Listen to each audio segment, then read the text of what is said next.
Supreme court में वक्फ संशोधन अधिनियम 2025 की संवैधानिक वैधता को चुनौती देने वाली याचिकाओं पर सुनवाई चल रही है। मुख्य न्यायाधीश भूषण रामकृष्ण गवई की अध्यक्षता वाली 2 सदस्यीय पीठ इस पर सुनवाई कर रही है। सॉलिसिटर जनरल तुषार मेहता ने सुप्रीम कोर्ट में केंद्र सरकार का पक्ष रखते हुए कहा कि शुरुआत में 3 बिंदु तय किए गए, हमने 3 पर जवाब दिए हैं, लेकिन पक्षकारों ने इन 3 मुद्दों से भी अलग मुद्दों का जिक्र किया है। सुप्रीम कोर्ट सिर्फ 3 ही मुद्दों पर फोकस रखे। मुस्लिम पक्ष के वकील कपिल सिब्बल ने सॉलिसिटर जनरल की मांग का विरोध करते हुए कहा कि हम तो सभी मुद्दों पर दलील रखेंगे।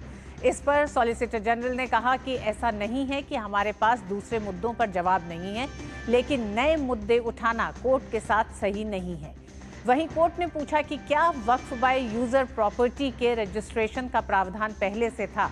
इस पर कपिल सिब्बल ने कहा कि वक्फ बाय यूजर प्रॉपर्टी के रजिस्ट्रेशन की जरूरत कानून में पहले से थी, पर पहले ऐसा नहीं था कि रजिस्ट्रेशन न होने पर उसका वक्फ प्रॉपर्टी का स्टेटस खत्म हो जाएगा। कोर्ट ने कपिल सिब्बल की इस दलील को रिकॉर्ड कर लिया। सिब्बल ने कहा कि वक्फ बाय यूजर का प्रावधान सैकड़ों वर्षों से है। अयोध्या फैसले में इस प्रावधान को अहमियत दी गई है। सिब्बल ने साथ ही कहा कि नए कानून में प्रावधान किया गया है कि धर्मांतरण के जरिए इस्लाम अपनाने वाला व्यक्ति 5 साल से पहले वक्फ नहीं कर सकता। ये प्रावधान पूरी तरह असंवैधानिक है। इस बीच मुख्य न्यायाधीश ने कहा कि आमतौर पर कोर्ट किसी विधेयक के अमल पर अंतरिम रोक नहीं लगाते हैं। ऐसा केवल तभी होता है जब कानून को चुनौती देने वालों का केस बहुत मजबूत हो। सिब्बल ने इस पर कहा कि नए कानून में कोई भी व्यक्ति वक्फ प्रॉपर्टी पर दावा कर सकता है। इस स्थिति में डीएम पहले ही ये मानकर जांच करेगा कि ये वक्फ प्रॉपर्टी नहीं है। और बेहद अहम सुनवाई इस समय सुप्रीम कोर्ट में जारी है। इस पर और बात करने के लिए विकास हमारे साथ जुड़ रहे हैं, हमारे साथी विकास सारथी। विकास, सबसे पहले तो यही जानना चाहेंगे कि अभी तक दलीलों में दोनों तरफ से जिन दलीलों को रखा गया है, पहला मसला यही उठा कि 3 बिंदुओं पर एक तरह से ये पूरी सुनवाई शुरू हुई है, तो फिर क्यों कानून की संवैधानिकता यानी उसकी वैधता को लेकर जो सवाल उठ रहे हैं, जो सवाल खड़ा कर रहे हैं कपिल सिब्बल, उसको ही एक तरह से गलत बता रहे हैं तुषार मेहता? बिल्कुल, देखिए, सॉलिसिटर जनरल ने ये कहा कि ऐसा नहीं है कि हमारे पास बाकी मुद्दों पर कहने के लिए जवाब नहीं है, लेकिन ये फेयर नहीं है कोर्ट के प्रति जो याचिकाकर्ता का रवैया, क्योंकि पहले उन्होंने केवल 3 मुद्दों को उठाया था। केंद्र ने उन 3 मुद्दों पर अपनी मुख्यतः बात रखी। हालांकि अब जो कपिल सिब्बल ने बहस की है सुबह से लेकर के अब तक, उसमें लगभग उन्होंने सभी पहलुओं पर अपना सवाल खड़ा कर दिया है कि आखिर इन प्रावधानों से कैसे जो वक्फ की जो स्वायत्तता है वो मेंटेन रह सकती है वक्फ बोर्ड की। और अभी ऋतु, एक बात और भी महत्वपूर्ण यह है कि अब अभी तक जो सुनवाई चल रही है ये एक अंतरिम आदेश के लिए यानी एक अंतरिम राहत के लिए चल रही है। मुख्य जो इस पर बहस होगी वो तो बाद में होगी जब सुप्रीम कोर्ट इसकी मेरिट्स पर विस्तार से सुनवाई करेगा, लेकिन आप देखें कि अंतरिम आदेश को लेकर के ही दोनों पक्ष अपनी अपनी बातों को पुरजोर तरीके से मजबूती के साथ रखने की कोशिश यहां पर कर रहे हैं, ताकि अंतरिम राहत में उनके फेवर में कोर्ट किसी तरह का ऑर्डर दे दे। सीजीआई का एक ऑब्जर्वेशन बहुत महत्वपूर्ण था कि कोर्ट ये प्रिज्यूम करके चलता है, ये मान के चलता है कि कोई एक्ट पार्लियामेंट से आया है तो वो संवैधानिक ही होगा।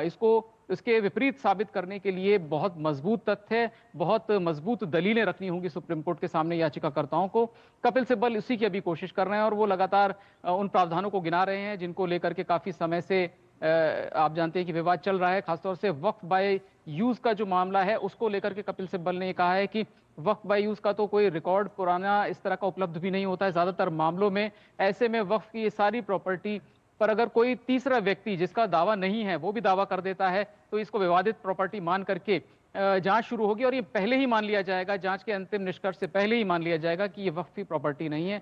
तो इस तरह के प्रावधान उनके हितों की अनदेखी करते हैं। अभी उम्मीद यह है कि लंच के बाद 2 बजे से दोबारा इस पर आर्ग्यूमेंट लगातार चलता रहेगा। और क्योंकि जैसा हमने सुबह की सुनवाई में देखा कि मुद्दे बढ़ गए हैं, तो मुमकिन है कि कोर्ट अगर आज ही ऑर्डर रिजर्व करता है सुनवाई के बाद, तो दोनों पक्षों को यह विकल्प भी देगा कि आप अपनी लिखित दलीलें भी कोर्ट को दे सकते हैं।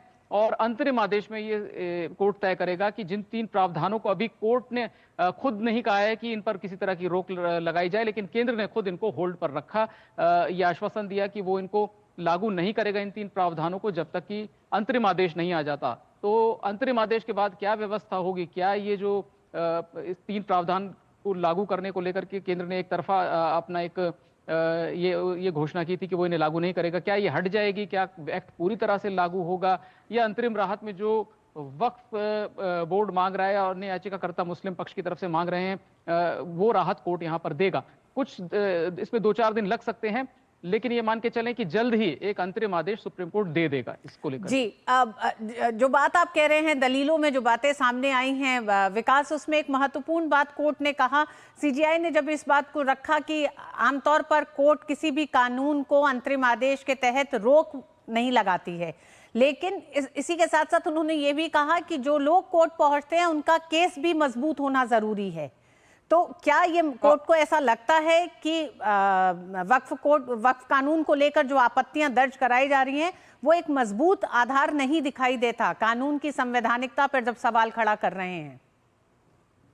देखिए, क्योंकि अभी तो याचिकाकर्ता ही अपनी बातें रख रहे हैं, इसके बाद केंद्र अपनी बात रखेगी और तब हमको पता चलेगा कि कोर्ट का रुख किस तरफ दिखता है। हालांकि कोर्ट कई बार ऑब्जर्वेशन कुछ अलग देता है, लेकिन उसका निष्कर्ष कुछ और होता है। तो सुनवाई में अभी वक्त बाकी है ऋतु, कम से कम 2-2.5 घंटे अभी सुनवाई और चलेगी और केंद्र की जब दलीलें रखी जाएंगी, क्योंकि अभी हम एक तरफा जो याचिकाकर्ता की दलीलें हैं वो सुन रहे हैं कि इन चीजों को हटाया गया।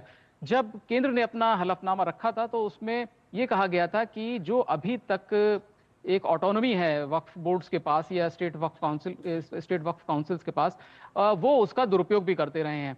प्रॉपर्टीज सही तरह से रिपोर्ट नहीं होती, उनसे जो आय होती है वक्फ बोर्ड्स को, उसका ठीक तरीके से खुलासा नहीं होता। तो उनका यह भी कहना है कि वक्फ बोर्ड्स जो हैं उनमें करप्शन है, प्रॉपर्टीज वो ठीक तरह से मैनेज या तो नहीं कर रहे हैं या कहीं पर उसके बारे में जानकारी पूरी तरह से सार्वजनिक नहीं की जा रही है। तो इसका नुकसान सीधे सीधे उन लोगों को है जो वक्फ को अपनी प्रॉपर्टीज दान देते हैं कि वो किसी रिलीजियस कामकाज में उसका इस्तेमाल होगा, समुदाय के लिए उसका इस्तेमाल होगा। तो एक पारदर्शिता का अभाव है।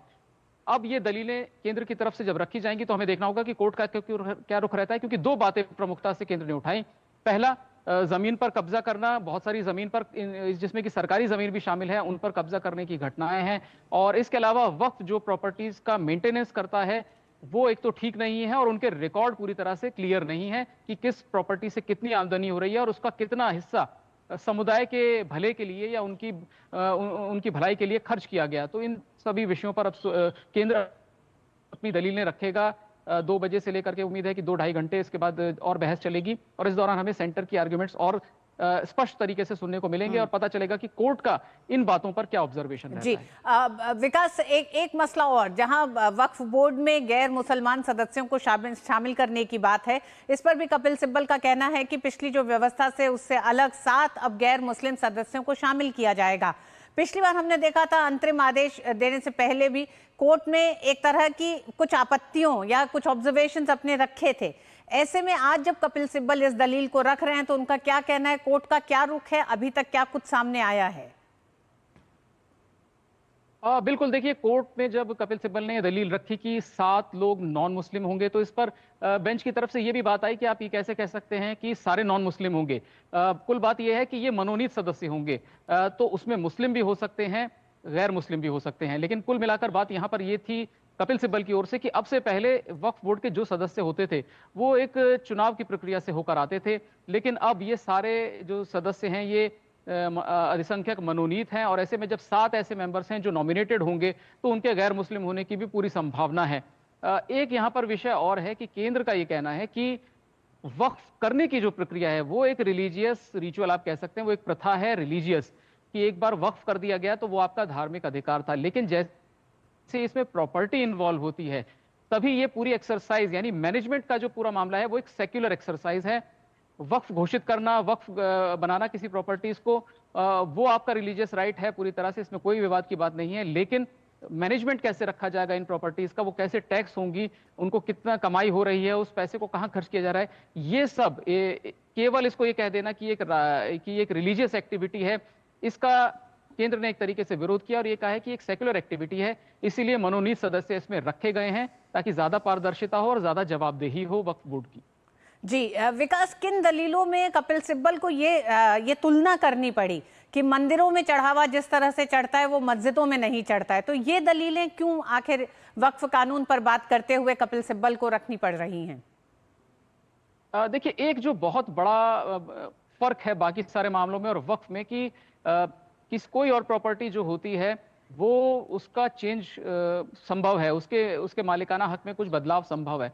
लेकिन एक बात पत्थर की लकीर है कि अगर एक प्रॉपर्टी किसी ने वक्फ कर दी तो आप उसको दोबारा पलट नहीं सकते उस फैसले को। एक बार वक्फ हुआ तो वो आजीवन वक्फ रहेगा, उसमें किसी तरह का बदलाव नहीं किया जा सकता। इसीलिए जो भी इस तरह की इमूवेबल प्रॉपर्टीज वक्फ को दी जाती है तो उनका ये कहना है कि वो एक बार वक्फ की हो गई तो अब इसमें कोई किंतु परंतु नहीं है कि उसका मालिकाना हक बदला जाए या उसको किसी और को ट्रांसफर किया जाए।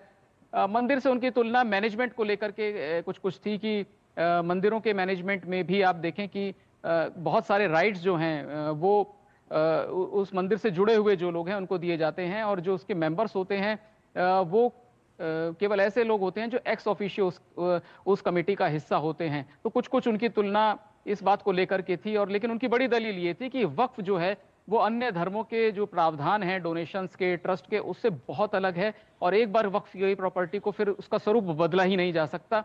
इसीलिए इसमें ये विकल्प दे देना, जैसे कि सबसे बड़ा विकल्प उन्होंने ये कहा कि एक इसमें प्रावधान है तो ये है कि अगर किसी प्रॉपर्टी को लेकर के कोई विवाद होता है तो उसकी जांच वहां के जिलाधिकारी करेंगे और जैसे ही उसको विवादित भूमि घोषित किया जाता है तो ये एज्यूम करके जांच शुरू होगी कि ये वक्फ की प्रॉपर्टी नहीं है। इसको लेकर के भी कपिल सिब्बल की अपनी आपत्ति है कि उनको पहले ही ये जब घोषित कर दिया जाएगा कि वक्फ की प्रॉपर्टी नहीं है तो जब 5-10 साल बाद उस मामले का निपटारा होगा तब तक उस प्रॉपर्टी का स्वरूप, मालिकाना हक पूरी तरह से बदल चुका होगा। तो ये उनके राइट्स को, उनके अधिकारों को बुरी तरह प्रभावित करेगा। लेकिन ये सारी दलीलें अभी जब केंद्र इन पर अपना जवाब देगा तो पता चलेगा कि ये प्रावधान क्यों रखे गए हैं, क्योंकि ये बिल ना केवल लोकसभा राज्यसभा में बड़ी व्यापक चर्चा के बाद पारित हुआ बल्कि ज्वाइंट कमेटी को भी गया था। लाखों की तादाद में इसमें आम लोगों के सुझाव भी मिले थे इस बिल में अमेंडमेंट्स लाते हुए। तो अपने पक्ष में केंद्र की क्या क्या दलीलें हैं कुछ घंटों में साफ हो जाए। जी, बहुत बहुत धन्यवाद विकास, अभी तक की पूरी जानकारी के लिए। दिलचस्प होगा 2 बजे के बाद जब सरकार इन तमाम मसलों पर अपना पक्ष रखेगी। वक्त एक छोटे से ब्रेक का है, ब्रेक के बाद खबरें और भी है, देखते रहिए डीडी।